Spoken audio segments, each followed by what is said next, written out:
Is there nothing to believe in? I mean, come on. The believability of a tweet.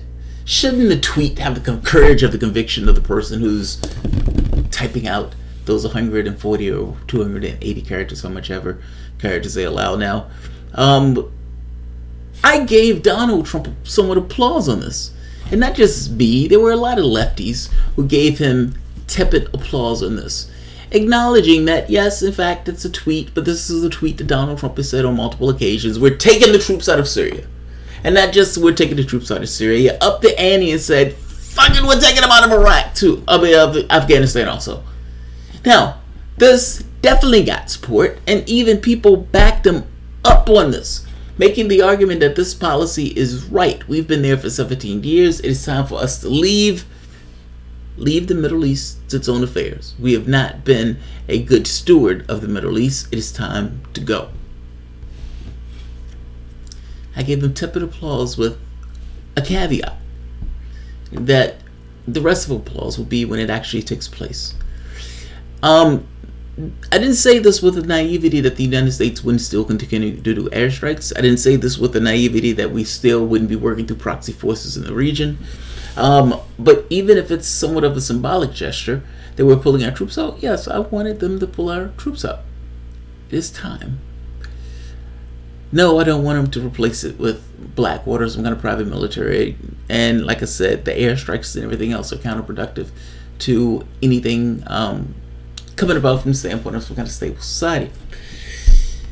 It seems that Donald Trump is even waffling on this now, with the same level of quickness, and you can say ass backwardness, that he came up with the policy saying he was taking the troops out of Syria and Afghanistan. He now apparently is beginning to reconsider this policy after talking to Chicken Hawk and constant warrior Lindsey Graham. Lindsey Graham was just like John McCain and never met a war that he didn't want to spend somebody else's blood in fighting. And apparently he's convinced Donald Trump that illegally occupying a territory in somebody else's country is the best thing to do militarily. Let's take a look at this. President Trump is reconsidering his strategy to pull forces out of Syria following an eye-opening trip to Iraq the day after Christmas, Bloomberg reports. Lindsey Graham, who sits on the Senate Armed Forces Committee, a harsh critic of Trump's announced pullout, said earlier Sunday that he would try to change the president's mind during a private lunch during the Islamic State isn't quite defeated in the region as President had previously stated. No, the catch is, yes, Islamic State is defeated in the way that the president has stated, but Lindsey Graham wants to stay for reasons other than Islamic State, in which case he needs to make sure that the Islamic State stands up. Lindsey Graham is essentially holding him up. It's like a boxer knocking somebody down. It's like holding him up. It's like, just stand up with me. Stand up with me for another round. I feel better about Syria than I felt before lunch, said Graham after he left the White House. I think the president is taking this really seriously, and the trip to Iraq was well timed. Trump has apparently devised a strategy with his generals in a field that makes sense, according to the senator. Donald Trump was a reality show host 2 years ago. Donald Trump knows little to nothing about the military. What Donald Trump knows is essentially what they tell him to know.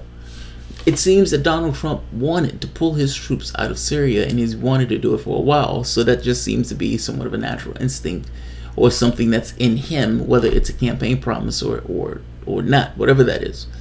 I don't like the fact that he's waffling on us. I don't like that at all. Nor should his supporters. On Sunday morning, Graham told CNN State of the Union that Trump had spoken with General Joseph Dunford, chairman of the Joint Chiefs of Staff. I got a call from General Dunford, said Graham. The president is reconsidering how we do this. The White House didn't immediately respond to a request for a comment on whether Trump is reconsidering reversing the decision announced by tweet earlier this month to pull troops out of Syria. The move, which came against the advice of President's top national security advisors, triggered the resignation of Defense Mattis. Trump has already backed away from the notion of an immediate withdrawal, saying a week ago that the pull-off of U.S. troops from the area would be a slow and highly coordinated. He's waffling. It's just falling apart.